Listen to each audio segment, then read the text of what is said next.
Amid all the mysteries by which we are surrounded, nothing is more certain than that we are ever in the presence of an infinite and eternal energy from which all things proceed.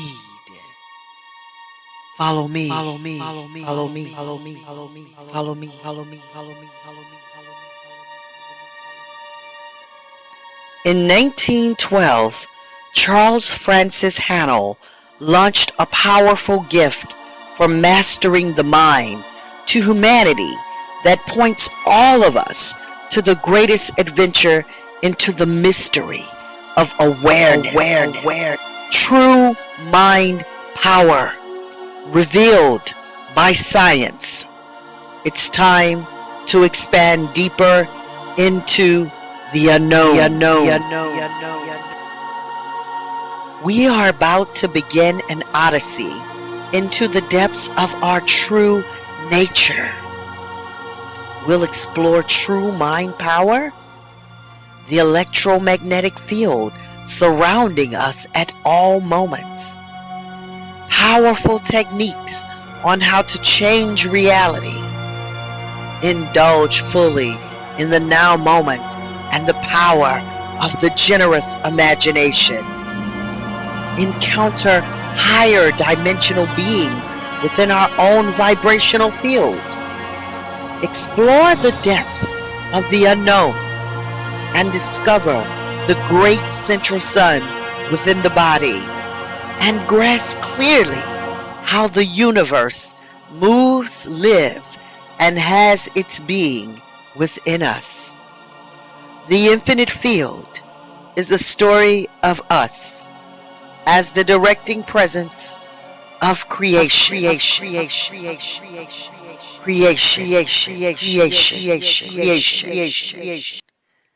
It is a never-ending saga of how we, as multidimensional intelligence, materialized human body into this that we call space.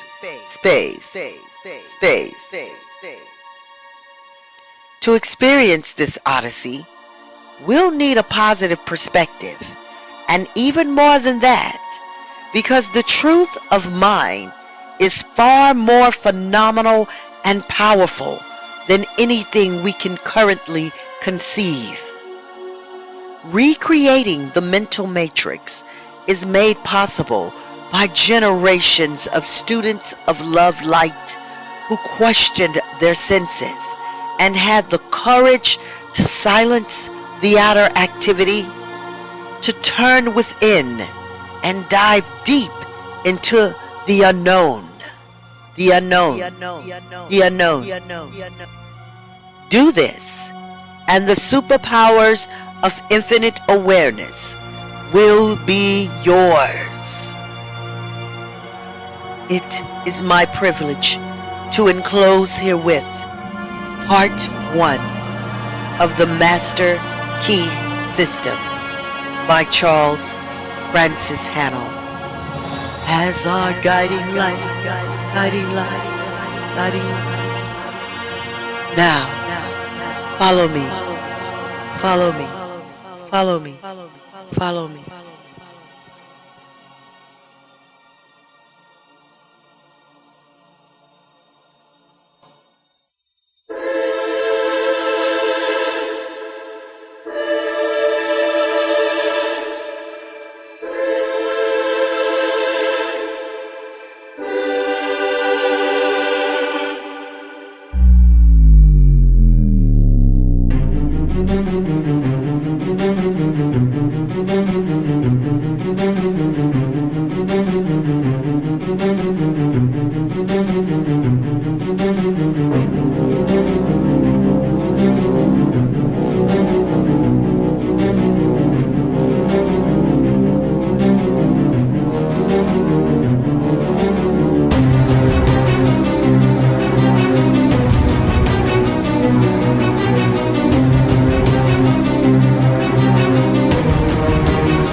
Would you bring into your life more power? Get the power consciousness. More health? Get the health consciousness. More happiness? Get the happiness consciousness. Live the spirit of these things until they become yours by right. It will then become impossible to keep them from you. The things of the world are fluid to a power within man by which we rule them.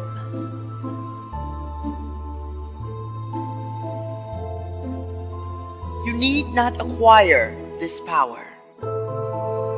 You already have it. But you want to understand it. You want to use it. You want to control it. You want to impregnate yourself with it so that you can go forward and carry the world before you.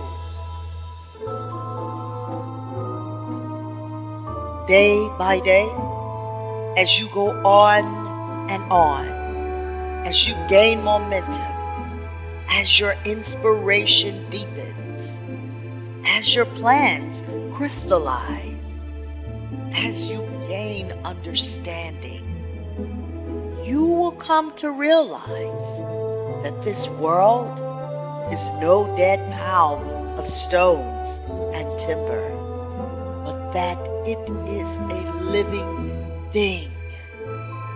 It is made up of the beating hearts of humanity. It is a thing of life and beauty.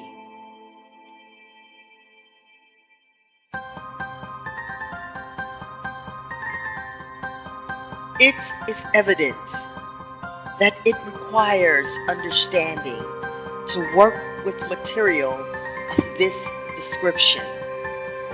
But those who come into this understanding are inspired by a new light, a new force. They gain confidence and greater power each day. They realize their hopes and their dreams come true. Life has a deeper, fuller, clear meaning than before. And now, part 1.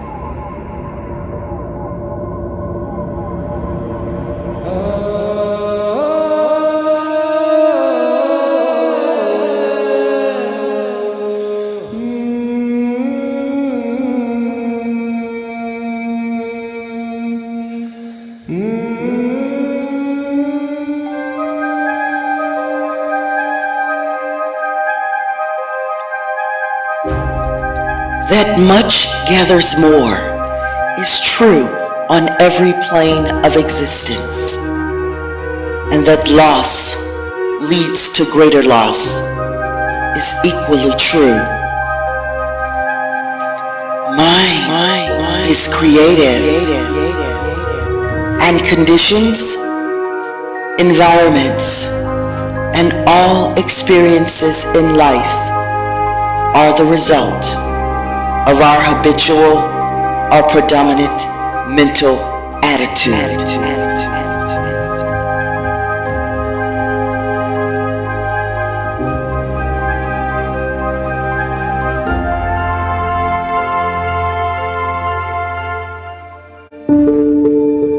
The attitude of mind necessarily depends upon what we think. Therefore, the secret of all power, all achievement, and all possession depends upon our method of thinking.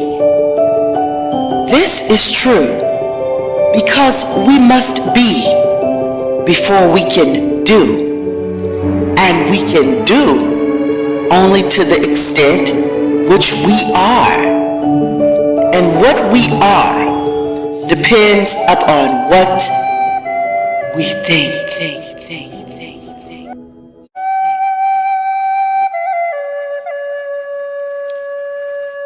We cannot express powers that we do not possess. The only way by which we may secure position of power is to become conscious of power. And we can never become conscious of power until we learn that all power is from within.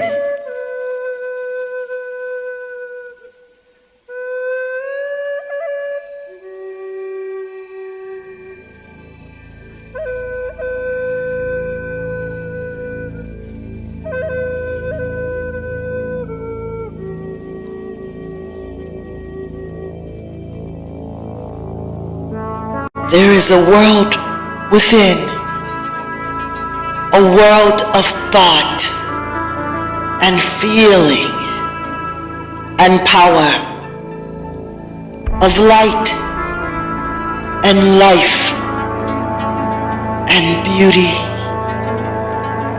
And although seemingly invisible, its forces are mighty.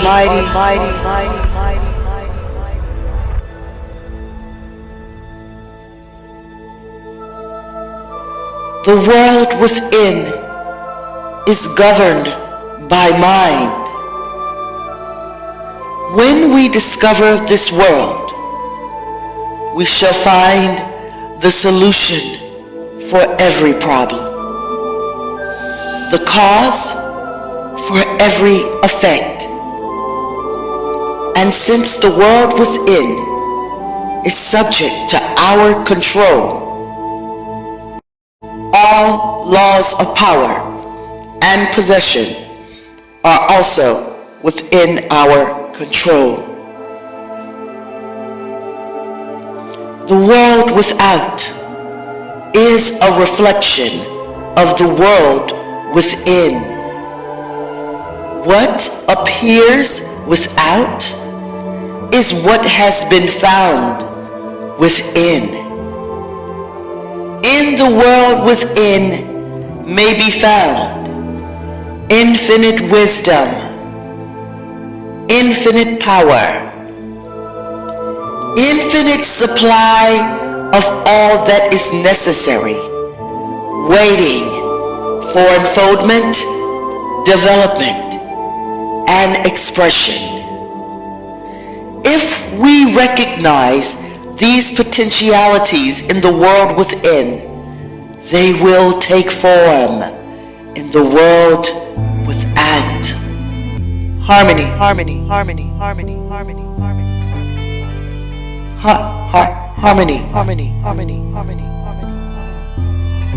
Harmony in the world within will be reflected in the world without by harmonious conditions, agreeable surroundings, the best of everything. It is the foundation of health and a necessary essential to all greatness, all power, and all attainment, all achievement, and all success.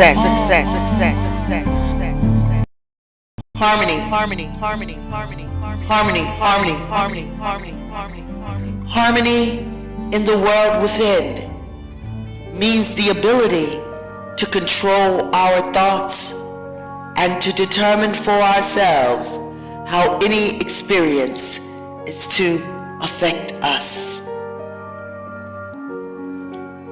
Harmony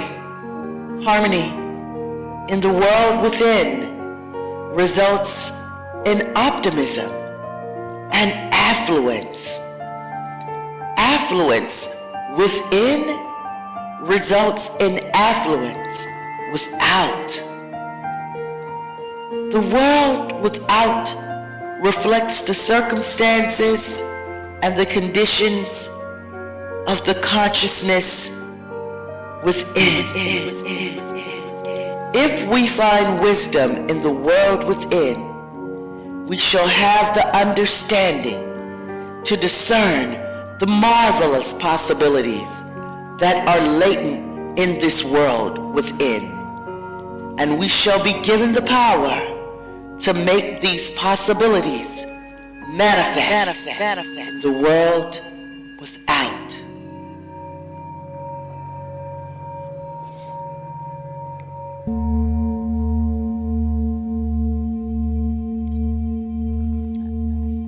As we become conscious of the wisdom in the world within, we mentally take possession of this wisdom. And by taking mental possession, we come into actual possession of the power and wisdom necessary to bring into manifestation the essentials necessary for our most complete and harmonious development. The world within is the practical world in which the men and women of power generate courage, hope, enthusiasm, confidence, trust, and faith, by which they are given the fine intelligence to see the vision and the practical skill to make the vision real. Life is an unfoldment, not accretion. What comes to us in the world without is what we already possess in the world within. All possession is based on consciousness. All gain is the result of an accumulative consciousness. All loss is the result of a scattering consciousness. Mental efficiency is contingent upon harmony. Discord means confusion. Therefore, he who would acquire power must be in harmony with natural law.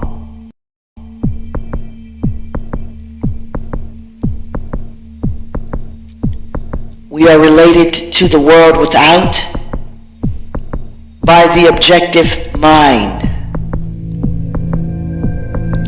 The brain is the organ of this mind, and the cerebrospinal system of nerves puts it in conscious communication with every part of the body.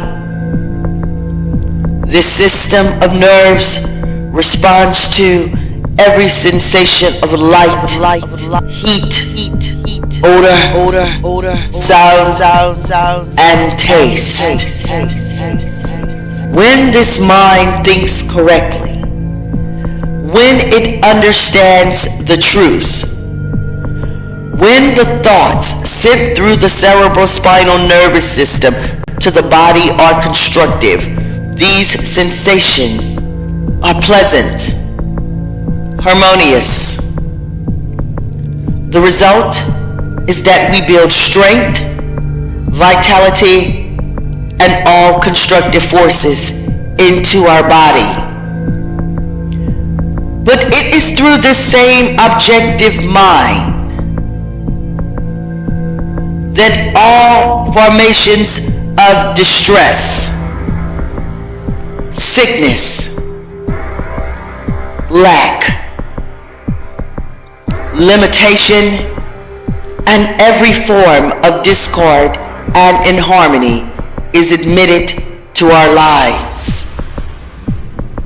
It is therefore through the objective mind, by wrong thinking, by inharmonious thinking, that we are related to all destructive forces.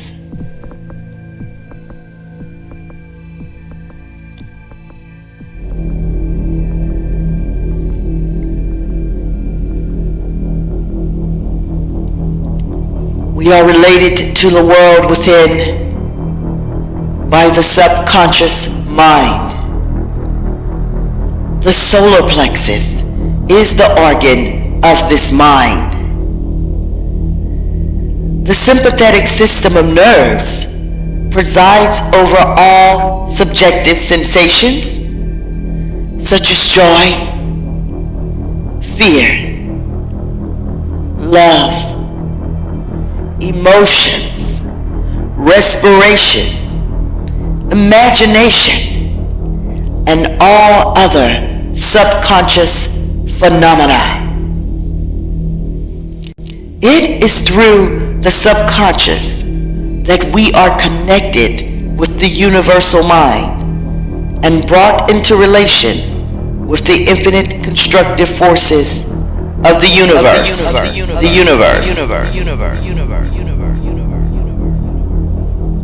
It is the coordination of these two centers of our being and the understanding of their functions which is the great secret of life. With this knowledge, we can bring the objective and subjective minds into conscious cooperation and thus coordinate the finite and the infinite. Our future is entirely within our own control. It is not at the mercy of any capricious or uncertain external power. All agree that there is but one principle or consciousness pervading the entire universe, occupying all space, and being essentially the same in kind at every point of its presence. It is all powerful, all wisdom, and always present. All thoughts and themes are within itself. It is all and all.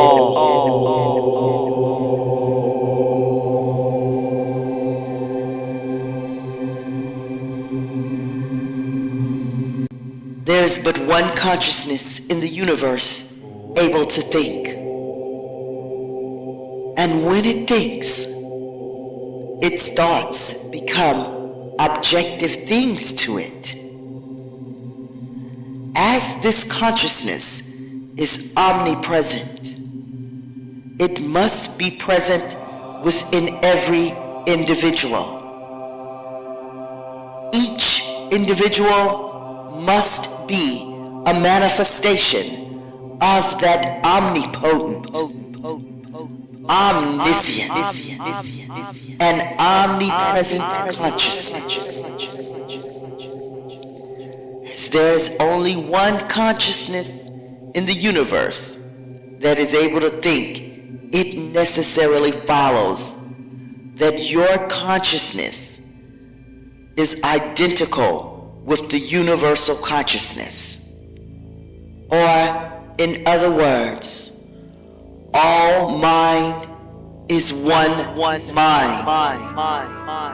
There is no dodging this conclusion.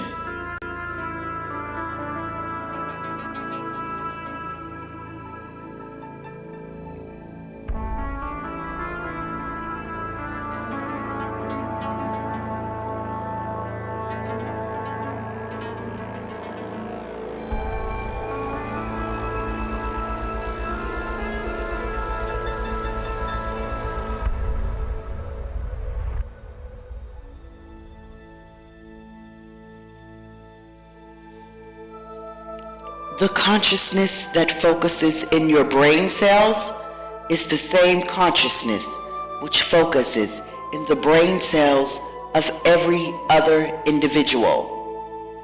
Each individual is but the individualization of the universal, the cosmic mind, the cosmic mind.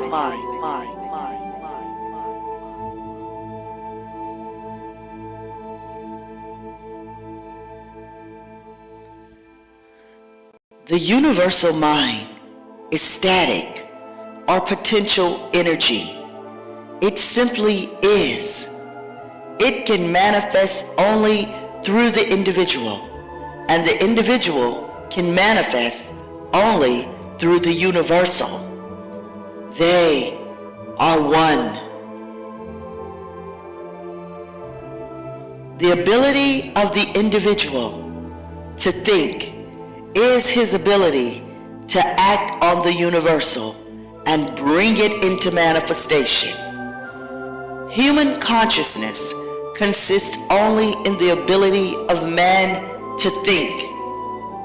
Mind in itself is believed to be a subtle form of static energy from which arises the activities called thought, which is the dynamic phase of mind. Mind is static energy.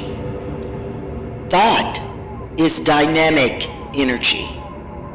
The two phases of the same thing. Thought is therefore the vibratory force formed by converting static mind into dynamic mind. As the sum of all attributes are contained in the universal mind, which is omnipotent, omniscient, and omnipresent, these attributes must be present at all times in their potential form in every individual. Therefore, when the individual thinks, the thought is compelled by its nature to embody itself in an objectivity or condition which will correspond with its origin.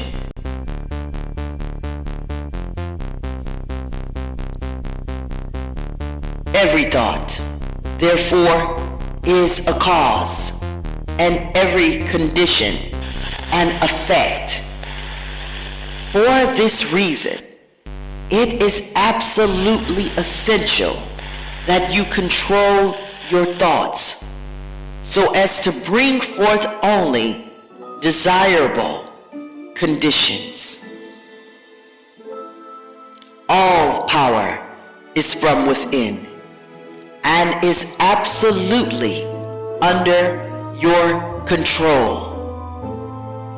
It comes through exact knowledge and by the voluntary exercises of exact principles.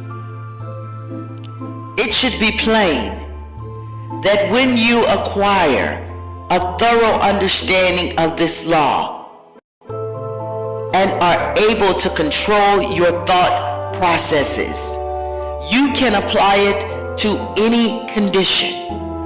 In other words, you will have come into conscious cooperation with the omnipotent law, which is the fundamental basis of all things.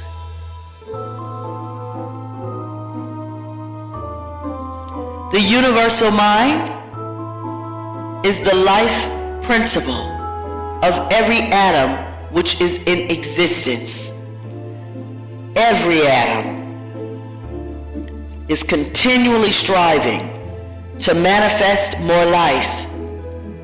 All are intelligent, and all are seeking to carry out the purpose for which they were created.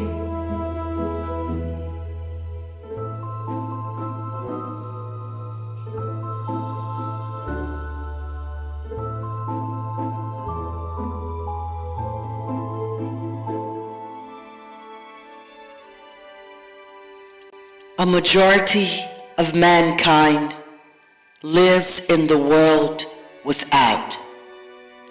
Few have found the world within. And yet, it is the world within that makes the world without.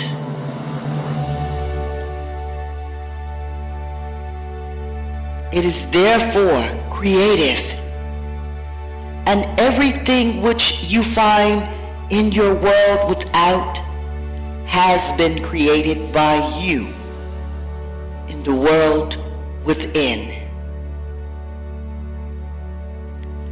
This system will bring you into a realization of power which will be yours when you understand this relation between the world without and the world within.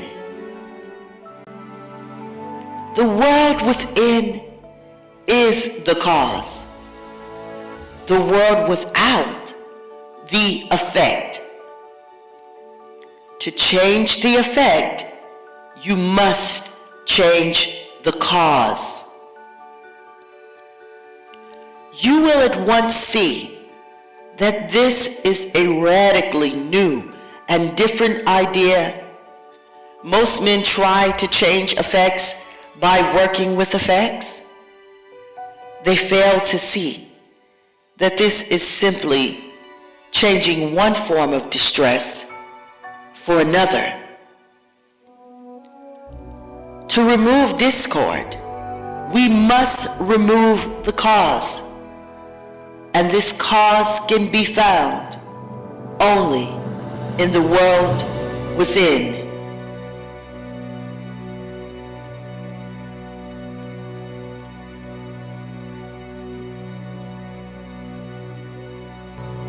All growth is from within.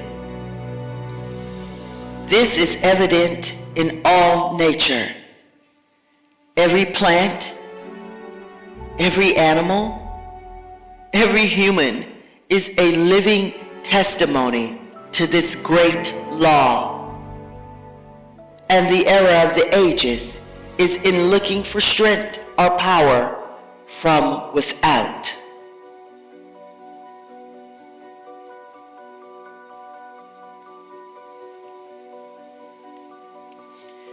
The world within is the universal fountain of supply, and the world without is the outlet to the stream. Our ability to receive depends upon our recognition of this universal fountain, this infinite energy, of which each individual is an outlet, and so is one with every other individual.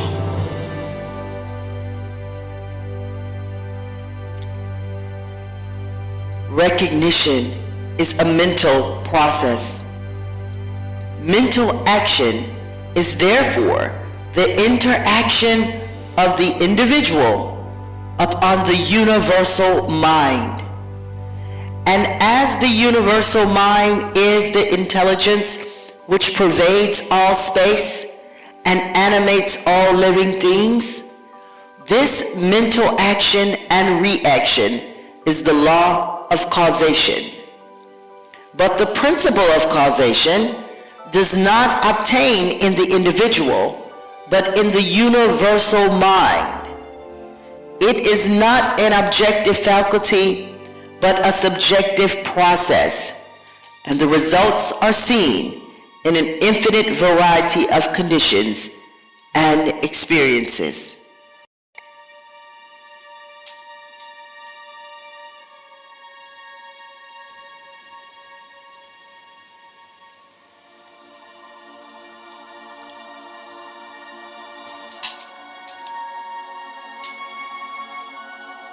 In order to express life, there must be mind. Nothing can exist without mind. Everything which exists is some manifestation of this one basic substance, from which and by which all things have been created and are continually being recreated. We live in a fathomless sea of plastic mind substance. This substance is ever alive and active. It is sensitive to the highest degree. It takes form according to the mental demand. Thought forms the mode or matrix from which the substance expresses. Remember, that is in the application alone that the value consists, and that a practical understanding of this law will substitute abundance for poverty, wisdom for ignorance, harmony for discord, and freedom for tyranny. And certainly, there can be no greater blessing than these from a material and social standpoint. Now, make the application. Select a room where you can be alone and undisturbed. Sit erect, comfortably, but do not lounge. Let your thoughts roam where they will, but be perfectly still for from 15 minutes to half an hour. Continue this for 3 or 4 days or for a week until you secure full control of your physical being. Many will find this extremely difficult. Others will conquer with ease. But it is absolutely essential to secure complete control of the body before you are ready to progress. Next week, you will receive instructions for the next step. In the meantime, you must have mastered this one.